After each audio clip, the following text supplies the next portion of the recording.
초대교회의 성자로 알려져 있는 파코미우스 수도사가 있는데요. 이분은 타베니시 수도원을 창립한 분입니다.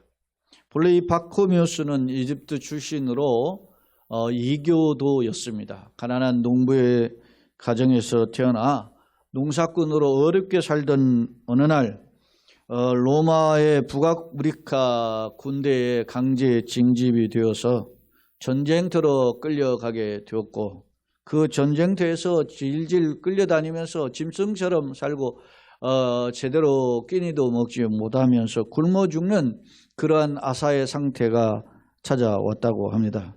그러던 어느 날 어느 누가 와서 이 굶주려 있는 자신은 물론이거나 로마의 병사들한테 그 음식물을 건네주고 또 추위에 떠는 자들에게 옷가지를 건네주고 이런 일을 몇 차례 반복하는 것을 보았습니다. 누군지 모르는데 이런 일을 반복하는 거예요.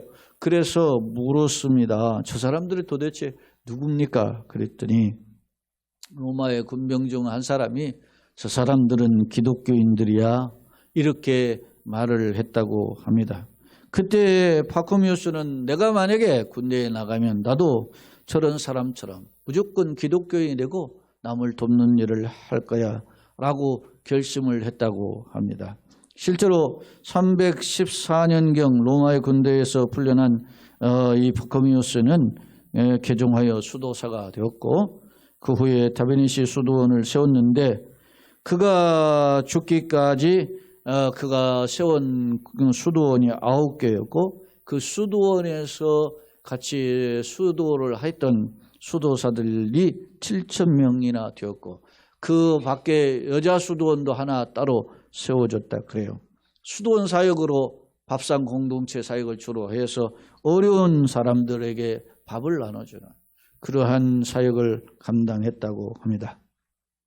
사랑하는 성도 여러분, 한 사람의 작은 영향력이 이름 모를 사람의 영향력이 한 영혼을 바꾸게 되고 그의 삶을 변화시킬 뿐만 아니라 많은 사람에게 영향을 주는 결과를 가져오는 사례는 비단 파코미우스뿐만 아니라 성경이나 역사 속에서 흔히 살펴볼 수 있습니다. 파코미우스의 경우 죽음 직전까지 가는 그런 아사의 상태에서 누군가 알지 못하는 한 사람이 전해준 사랑의 그 따뜻한 밥 한 공기가 자기의 인생을 변화시킨 계기가 된 것입니다. 사도 바울은 예수를 믿는 사람들을 잡아 감옥에 가두고 심지어는 돌로 던져서 죽였던 장본인이었습니다. 그런 그가 예수님을 만나고 인생이 바뀌는, 지금 이 유럽이 기독교의 국가들로 가득 차진 것은 이 바울 사도의 전도의 영향입니다. 막달라 마리아는 7 귀신이 들려서 사람들로 하여금, 가족으로 하여금 냉대를 받은 버림받은 여인이었습니다. 그런 여인이 예수님을 만나고 그가 치료함을 받고 변화된 인생을 살 수 있었습니다. 나다나엘은 친구 따라 강남 간다고 친구 빌립이 와봐 라고 이야기하는 말에 이끌려 예수님을 만났다가 예수님의 제자가 된 케이스입니다. 사랑하는 여러분, 우리 주변에는 누군가를 향해서 당신 예수 믿으세요, 당신 예수 믿어야 삽니다, 이런 말을 해주는 사람이 축복의 사람인데 그 일을 게을리하는 것이 사실이고, 왜냐하면 그렇게 해도 잘 말 듣지 않으니까.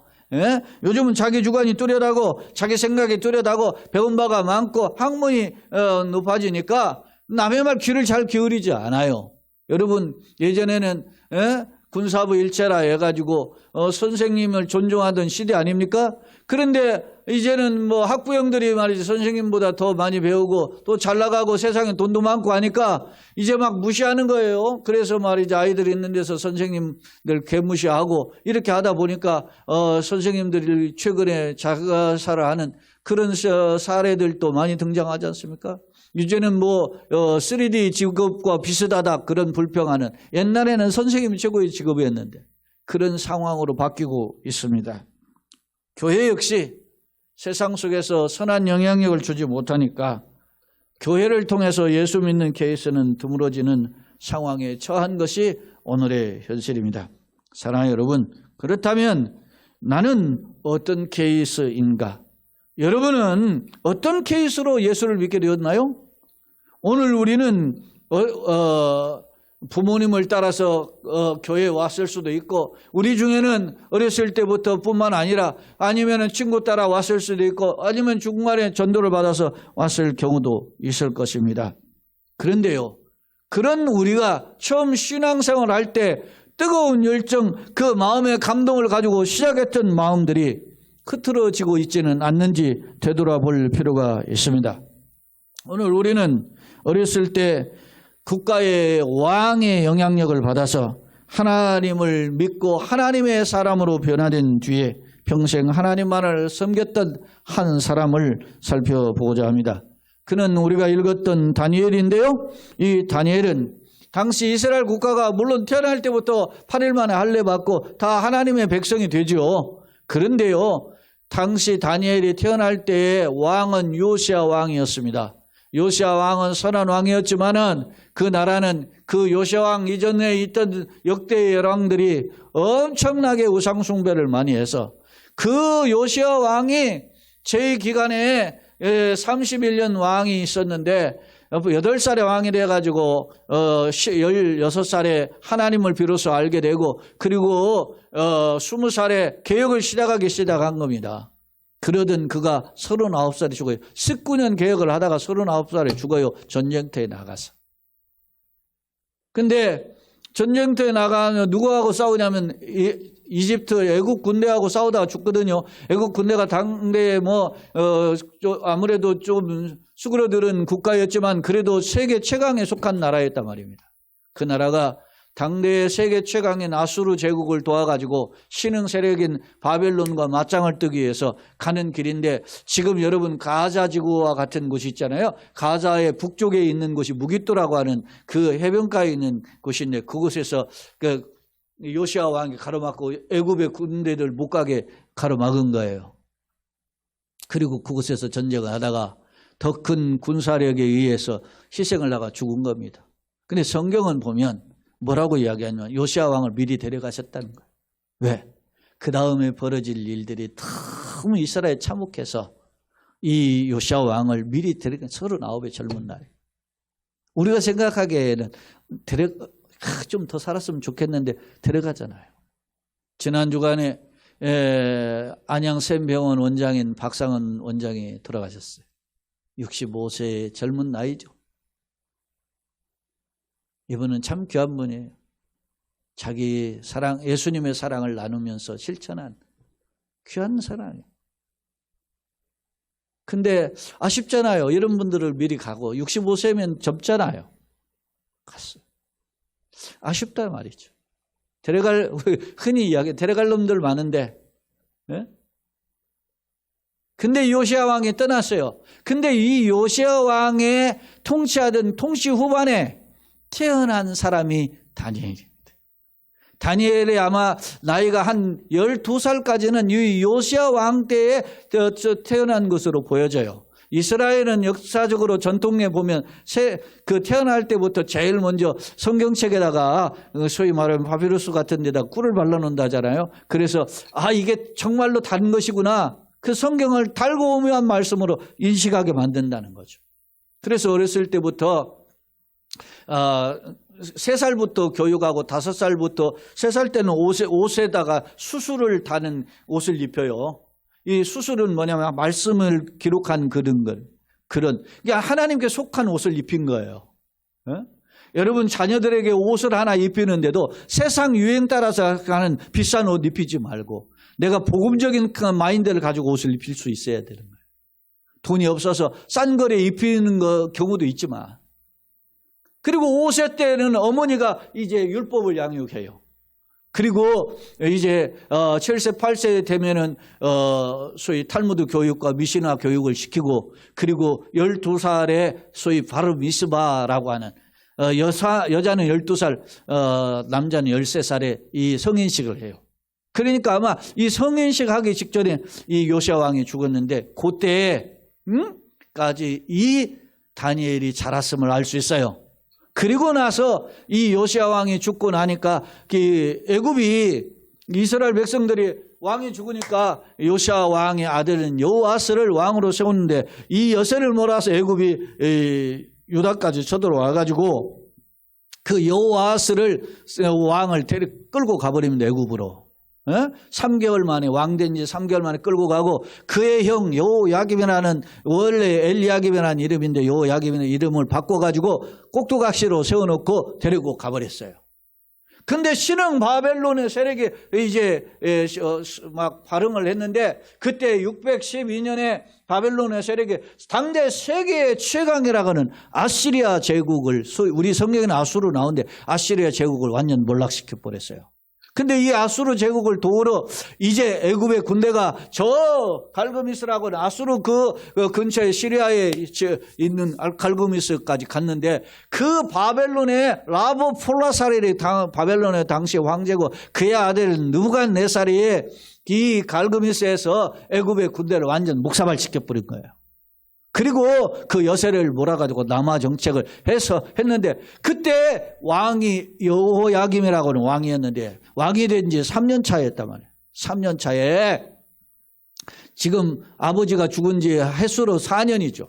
4년 차에 쳐들어와 가지고 이 바벨론의 군대가 당시 왕족과 귀족을 끌고 갔는데 상당 많은 사람은 아니지만은 그 유력한 사람들 끌고 갔는데 그때 끌려간 사람이 다니엘입니다.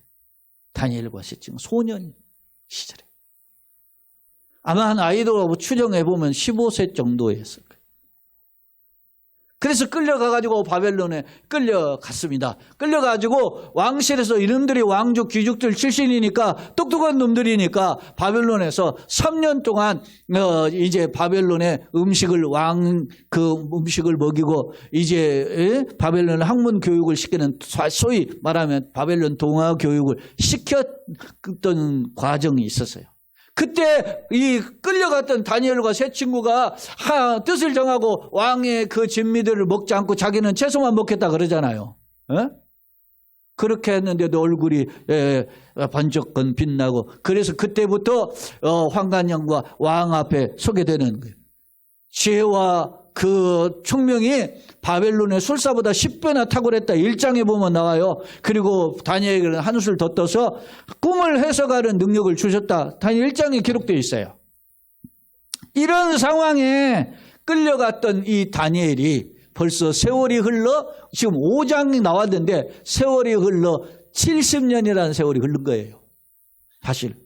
학자들의 견해는 크게 두 가지예요. 원래 근데 전통적인 해석은 이 다니엘에서 5장, 6장은 다니엘의 노년이라고 보는 견해가 지배적인데 이 부친이라고 하는 느부갓네살이라는 단어가 중간에 나오는데 여기 봅시다. 자, 우리가 성경을 한번 참고해 보면서 설명을 드릴게요. 다니엘서 5장 1절로 4절을 한번 같이 읽겠습니다. 벨사살이 그의 귀족 1000명을 위하여 천 잔치를 베풀고 그 1000명 앞에서 술을 마시니라.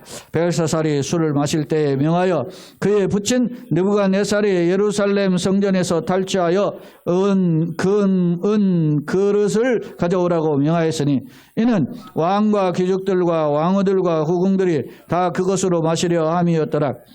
이에 예루살렘 하나님의 전 성소 중에서 탈취하여 온 금 은그릇을 가져오게 하며 그 귀족들과 왕후들과 후궁들과 더불어 그것으로 마시더라. 그들이 술을 마시고는 그 금, 은, 구리, 쇠, 나무, 돌로 만든 신들을 찬양하니라. 자, 이 상황이 뭐냐면 이 벨사살이라는 왕인데 정확히 학자들은 이 사람의 이름을 벨살루스리라고 불러요. 근데 이 벨사살은 역대 보면 그 바벨론의 마지막 왕이 누구냐면 나보니더스인데 이 나보니더스의 아들이에요. 근데 이 나보니더스가 당시 중앙아라비아의 그 테마라는 곳에 원정을 떠났어요. 그리고 아들한테 네가 내 없는 동안에 나라를 다스려 하고 지금 맡겨놓고 떠났는데 아버지 떠난 기간에 이 벨사살이 지금 잔치를 벌였어요. 근데 이 벨사살이 오늘 본문에 보면은 그 2절에 보면 그의 부친 느부갓네살이 빼앗아 온 것이라고 하잖아요. 근데 이 부친이라고 하는 이 단어는 아비라고 하는 아비. 우리하고 똑같죠? 히브리 아부. 우리도 아버지를 아비라고 하잖아요. 그러니까 발음이 거의 같아.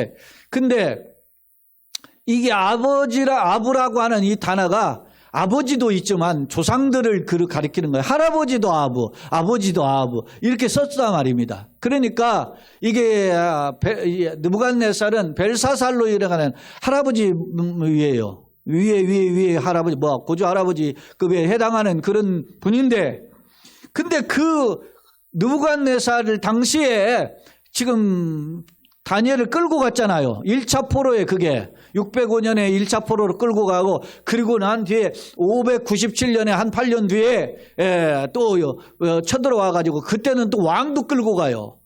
여호야김의 아들이었던 여호야긴이 왕이 됐는데 그 왕이 된 지 100일 만에 그를 끌고 가요. 그리고 나서 11년 만에 여호야긴의 작은 아버지 요시야 왕의 막내 아들이에요. 시드기야라는 왕이 세워졌는데 그 왕을 이제 완전 그 항복을 안 하니까 바벨론의 군대가 1년 7개월 동안 그 예루살렘을 에워싸고, 그리고 막 저항하니까 끝내는 다 성벽을 무너뜨리고 불살라버리고 성전 다 무너뜨리고 성전에 있는 것을 싹 긁어가지고 세 번째 포로 겸 완전 유다를 멸망시키고 끌려갔다. 이게 바벨론의 느부갓네살이에요. 이게 역사에 보면 대단한 왕이라 이게. 예? 그런데 그 왕이 그 예루살렘을 몰락시키고 성전을 다 무너뜨리고 그 성전에 있는 성전의 금문 그릇들을 다 긁고 그 바벨론으로 갔단 말이에요. 그래서 전시했는데 그 전시한 그 그릇들을 가지고 성전에 있는 그릇 가져와라 해가지고 술 마시고 지금 잔치를 벌인 겁니다. 여기 보세요. 지금 몇 명이 잔치를 벌입니까? 귀족 1000명. 거기에는 심지어는 왕비도 있었다 이렇게 표현해요. 원래 이 큰 귀족들과 잔치할 때는 왕후와 왕비들이 참여를 안 했다 그래요. 근데 자기 세를 과시하려고 1000명을 막 모집한 거 아닙니까? 여러분 생각해 보세요. 어떤 잔치가 일어나면 1000명 잔치를 합니까? 아무리 커도 우리나라도 무슨 크게 모여가지고 무슨 홀에서 잔치해도 몇백 명이 불과하지 1000명 못 해요. 1000명이 어디서 먹어? 흥청망청하는 잔치를 베푼 겁니다. 그런데 그런 상황에 보면 이때 성경에서 우리가 살펴볼 수 있는 이 상황은 벨사살이 뭐요? 아버지가 떠난 자리에 자기가 아버지 흉내를 내면서 그 위용을 과시한 거죠. 그런데 문제는 4절에 그들가 그 사람이 만든 금과 은과 구리, 쇠, 나무 돌로 만든 신들을 찬양했다 그렇게 표현하고 있잖아요. 이 말은 뭐니까 성전의 그릇을 가져다가 봐라 이 여호와 하나님은 이스라엘 최고의 하나님인데 당대 하나님인데 우리가 그를 정복하고 우리가 빼앗은 것이다. 그리고서는 우리 자기네 신들 바벨론의 신 대표적인 신 마르둑이거든요. 말둑이라고 하고 그걸 찬양하면서 막 그러니까 하나님을 조롱한 표현들을 한 거죠. 이 모습을 지금 하고 있는 상황에 자, 5절, 6절을 한번 봅시다. 그때 이제 어떤 일이 벌어졌습니까? 같이 읽어봅시다. 그때 사람의 손가락들이 나타나서 왕궁 촛대 맞은편 석회벽에 글자를 쓰는데 왕이 그 글자를 쓰는 손가락을 본지라.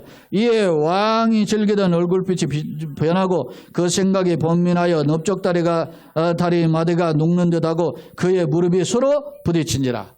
그러니까 마치 사시나무 떨듯 다다다다다 무릎이 막 부딪혀 달달달달달달 떠다를 때 얼굴이 창백해지고 그렇게 되는 했어요. 손가락에 막아가지고 손가락에 나와서 벽에다 막 글씨를 쓰는 것이 막 그런 이상한 그 형상을 보게 된 겁니다. 그러니까 공포에 막 달달달달달 떠는 상황이 있어요. 그러면서 이 왕이 이제 소리를 칩니다. 요 보세요. 7절에 왕이 크게 소리질러 7절 8절 읽어볼까요? 왕이 크게 소리질러 술객과 갈대아 술사와 점장이를 불러오게 하고 바벨론의 지혜자들에게 말하되 누구는 막론하고 이 글자를 읽고 그 해석을 내게 보이면 내가 사조색 옷을 입히고 금사슬을 그의 목에 걸어주리니 그를 나라의 셋째 통치자로 삼으리라. 그때에 왕의 지혜자가 다 들어왔으나 능히 그 글자를 읽지 못하며 그 해석을 왕에게 알려주지 못하는지라. 그랬어요.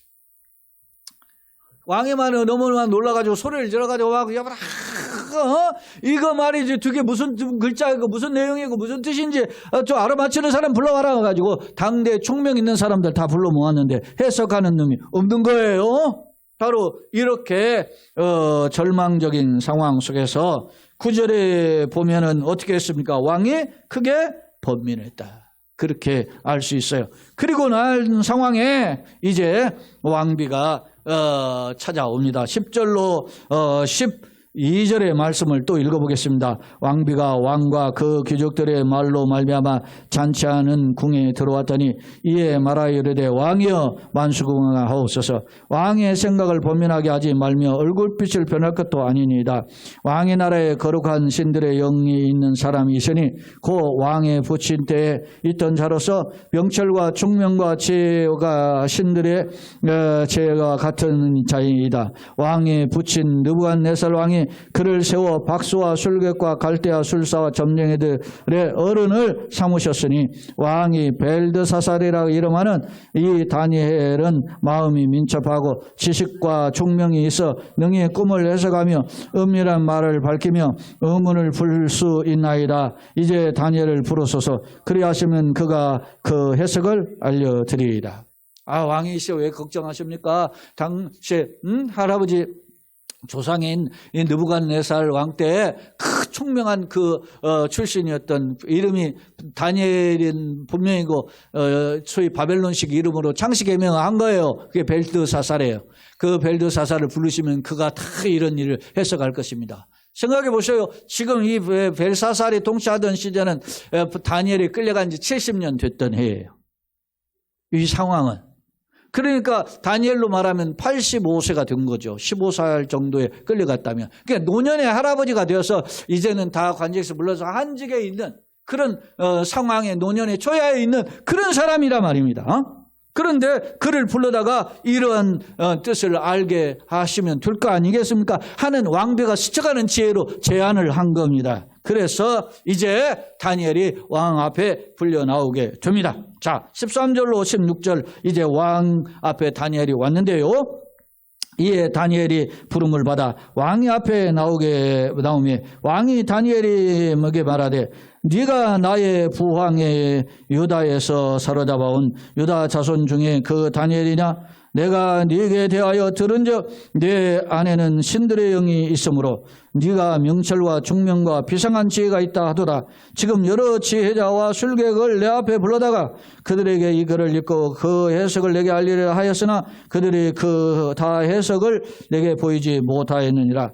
내가 네게 대하여 들은즉 너는 해석을 잘하고 의문을 푼다 하도다. 그런즉 이제 네가 이 글을 읽고 그 해석을 내게 알려주면 내가 자주색 옷을 입히고 금사슬을 내 목에 걸어주며 너를 나라의 셋째 통치자로 삼으리라. 여러분, 왕 다음은 두 번째 통치자여야 되는데 왜 셋째 통치자요? 원래 원왕은 뭐예요? 아버지 나부니더스예요. 그리고 그 벨사산 두 번째 왕이고, 그리고 벨사산은 아버지가 떠나고 장씨 자기가 위탁받은 섭정왕이에요. 그러니까 셋째 통치자면 왕 다음에 통치자로 세우겠다라는 그런 강력한 제안인 거예요. 얼마나 지금 벨사살이 두려움에 떨었는지를 알 수 있어요. 바로 이러한 상황에서 다니엘이 뭐라고 대답하는지 봅시다. 17절 같이 한번 읽겠습니다. 시작. 다니엘이 왕에게 대답하여 이르되 왕의 예물은 왕이 친히 가지시며 왕의 상급은 다른 사람에게 주옵소서. 그럴지라도 내가 왕을 위하여 이 글을 읽으며 그 해석을 알으리이다. 사실 나는 아무것도 필요 없습니다. 돈 나한테 상금 준다는 금사슬 목에 걸어준다고 했잖아요. 그거 왕 가지세요. 그리고 나에게 왕의 셋째 지리자, 다시 오늘날로 말하면 대통령 다음에 자리를 준다 하더라도 그것도 다른 사람에게 주세요. 나는 필요 없습니다. 다니엘은 필요가 없는 거예요. 사랑하는 여러분, 이런 말을 할 수 있습니까?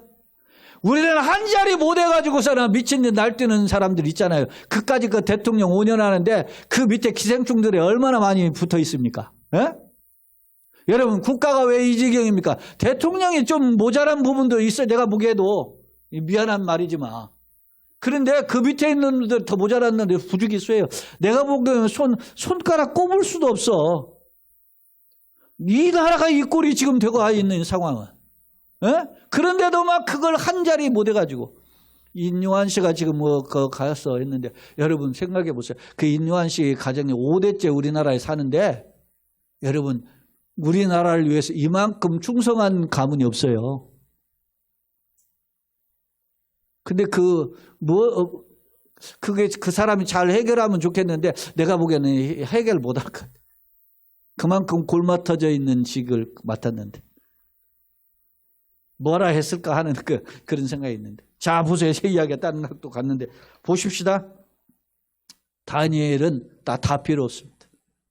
금은부와 그 나에게 줄 상급이 있으면 다른 사람이 주고, 나에게 줄 직분은, 그거는 왕이 도로 가져가시고, 나에게 줄 직분은 다른 사람에게 주세요.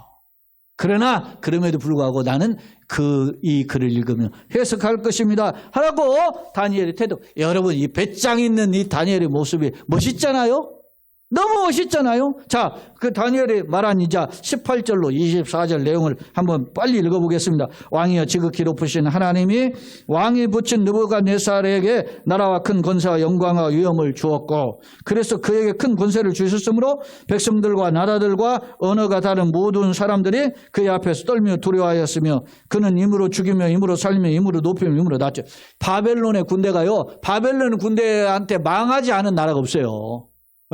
이스라엘 주변에 보세요. 동쪽에 암몬과 모압이 있고, 밑에 에돔이 있었죠. 서쪽에 블레셋이 있고, 서북 쪽에 두루와 시돈이 다 망했어요. 심지어 애굽도 굴복했어요.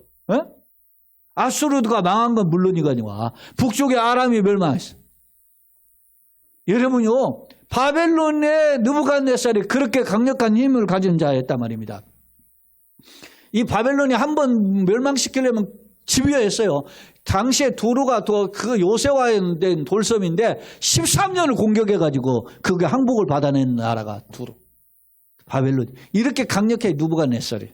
그랬는데 그가 20절 그가 마음이 높아지며 뜻이 완악하여 교만을 행함으로 그가 왕위가 폐한바되고 그의 영광을 빼앗기고, 그리고 사람 중에 쫓겨나서 그의 마음이 들짐승 마음 같고 또 들나귀와 함께 살며 또 소처럼 풀을 먹으며 그의 몸이 하늘 이슬에 젖었으며 지극히 높으신 하나님의 사람 나라를 다스리며 자기의 뜻을 대로 누구든지 그 자리에 세우시는 줄 알았나이다.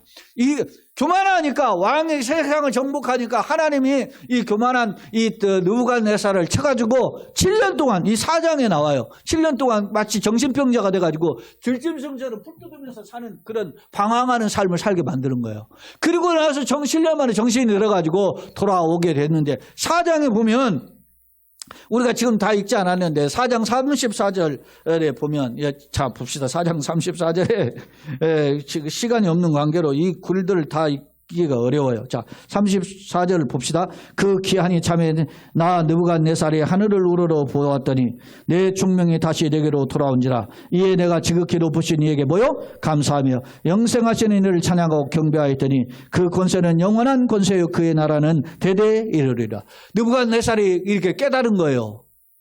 그렇게 되었는데 벨사살 왕은 아들이 되어가지고, 자 22절에 보면은 벨사살 왕은 그의 아들이 되어서 이것을 다 알고도 아직도 마음을 낮추지 않고 도리어 자신을 하늘의 주제보다 높이며 그의 성전의 그릇을 왕 앞으로 가져다가 왕과 귀족들과 왕들과 궁들과 그것들로 술을 마시고, 또 왕이 보지도 듣지도 알지도 못하는 금, 은, 구리, 쇠, 나무, 돌로 만든 신상을 찬양하고 도리어 왕의 호흡을 주장하시고 왕의 모든 길을 적정하시는 하나님께 영광을 돌리지 아니하셨네.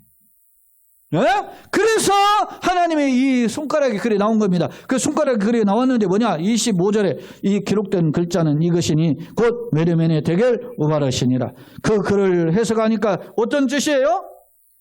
그 메대는 하나님이 이미 왕의 시대를 세워보니까 끝나게 하셨다. 그리고 대개는 왕을 저울에 담으니 부족했다. 베레스는 왕의 나라가 나뉘어서 이제 메대와 바사의 사람 나라에게 빼앗기게 될 것이다. 그런 뜻을 가지고 있다라고 해석을 해주는 겁니다. 다시 말하면 메네메네 대개를 우월하시는 하나님이 당신의 나라를 저울에 딱 달아보니까 함량 미달이어가지고 내가 이것을 망하게 해가지고 다른 사람에게 줘버렸다. 그런 뜻이라는 거예요. 여러분 생각해 보세요. 아무리 그런 뜻이라 할지라도 면전에 대고 너는 똥이요 너는 개요 뭐 이렇게 말할 수 있나요 신하가? 그러다가 어떻게 죽을 줄 모르는데. 그런데 이게 하나님의 뜻이니까 하나님이 말씀하신 것이니까 다니엘은 주저하지 않고 선포했던 겁니다. 그거에 대한 반응 29절이 벨사살의 반응입니다. 벨사살이 이에 벨사살이 명하여 그들이 다니엘에게 자주색 옷을, 이 자주색은 홍포인데 이 홍포는 일종의 말이죠. 붉은 물을 들이면 그 최고의 옷이에요. 물론 그보다 비싼 음료가 청색 옷인데 그러니까 청색옷, 자색옷 입었다가는 당대 최고의 옷을 입은 거예요. 그러니까 왕이 입는 왕복을 입힌 거예요. 자색옷을 입히게 금사슬을 그의 목에 걸어주고 그를 위하여 조서를 내려 나라의 셋째 통치자로 삼으니라. 자기가 약속한 것. 공포했잖아요. 1000명 있는데 앞에서 약속한 건데 자기를 비난하는 말도 어떻게 해요? 쓴소리도 달게 들었어요. 이게 지도자예요. 뒤늦게지만 오늘날 말이에요. 당신 똑바로 하라고 그러면은 말이에요. 눈을 갈고 나중에 가면 보복하잖아요. 높은 자리에 오르면 대통령이 되든 뭐가 되든 하면 보복하잖아. 여러분 그런데 문제는 중요한 건 30절 31절이에요. 자 봅시다. 30절 31절 어느 때? 그날 밤에 갈대아 왕 벨사살이 어떻게 죽임을 당하였고 메대 사람 다리오가 나라를 얻었는데 그때 다리오는 62세였다. 자 보세요. 그날 밤에요. 멀리 가지도 않아요. 하루도 못 넘겼어요. 그날 밤에 바벨론이 군대가 술에 잔뜩 찌어가지고 큰 명이 막 흥청망청할 때 메대와 페르시아의 바사가 페르시아거든요. 메디아와 페르시아의 연합군이 쳐들어와가지고 그를 어떻게 해요? 기습을 해가지고 완전 묵사발을 시켜버린 때가 이날 밤이에요. 역사를 보면 이 다리오란 정복자라는 뜻이거든요. 원래 이름은 크약사레스 2세예요.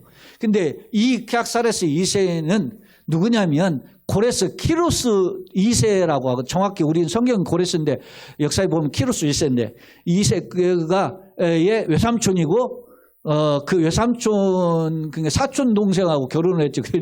그러니까 외삼촌이자 장인어른이 다리오예요. 다리오는 섭정왕후라 3년간 있다가 이제 물러났는데 이 다리오 때 무슨 일이 벌어져요? 사자굴 사건이 벌어지죠. 사자굴. 그러니까 다니엘이 사자굴에 왕에 들어가가지고 죽다 살아난 거 있잖아요. 그때가 다니엘 나이로 80세가 넘은 나이야. 뒤에 6장에 그 사자굴 사건이 6장에 나와요. 사랑하는 여러분. 저는 무엇을 이야기하고자 합니까? 우리는 이 성경을 통해서 뭘 살펴봅니까? 다니엘은 15에 끌려가지고 70년을 포로로 생활하는 그런 신분이었어요. 그러나 그는 어떻게 해요? 여러분 시편 137편에 보면은 이스라엘 백성 포로 생활을 얼마나 혹독했으면은 내가 내 재주를 잊을 줄에다 그래가지고 수금 타는 재주를 저 버드나무가 높은 나무에 걸어놓고 내 재주를 잃을 줄. 왜냐? 바벨론 사람들이 뭐 불러다가 술자리 영 있으면 이스라엘 포로들 끌어다가 야, 너 찬송가 하나 불러봐. 이렇게 조롱하고 비아냥거리고. 그런 것이 포로예요. 그런 포로였는데 70년 동안 변함없이 하나님을 섬긴다? 세상 사람. 요즘 어떻게 생각합니까? 유행 좀 뒤지면 무슨 것 그것도 몰라? 그러면 막 금방 어디 뒤져가지고 막 흉내내요. 왜 160명, 159명이 이태원에서 죽었습니까? 물론 국가에 어떤 체계전 정비 못하고 그런 책임이 크죠. 그러나 자신의 본인도 거기에 죽은 사람들 다 어린아이가 죽었습니까? 이성을 분별할 만한 엘리트들도 많이 있어요. 거기에 보면. 그들도 죽었어요. 왜? 그 세상 재미에 휩쓸렸기 때문에. 국가의 책임도 있지만 본인의 책임 없습니까? 오늘 우리는 돌아봐야 됩니다. 여러분, 한순간에 훅 갈 수 있어요. 공론삽은 무너지기 쉽습니다. 쌓기는 어려워도. 근데 여러분, 내가 그렇게 갈팡질팡 우왕좌왕해도 안 넘어지는 이유가 뭡니까? 하나님 길이 참아주시니까 안 넘어지는 거예요. 강기수 목사가 지금까지 버텨온 게 내가 잘난 거 전혀 아니에요. 내가 스스로 나를 돌아봐도 이런 고집쟁이, 이런 내 마음속에 보면 융통성이 없는 사람이에요. 그런데도 하나님이 나를 붙잡아 주신 것은 하나님이 나를 불쌍히 여기시게 돼요. 사랑하는 여러분, 여러분이 지금 이 자리에 있는 것은 오직 은혜인 줄로 믿습니다. 결코 놓치지 마세요. 다니엘은 70여 년간 포로돼서 70여 년 사는 동안에 하나님만을 경외한 삶을 살았어요.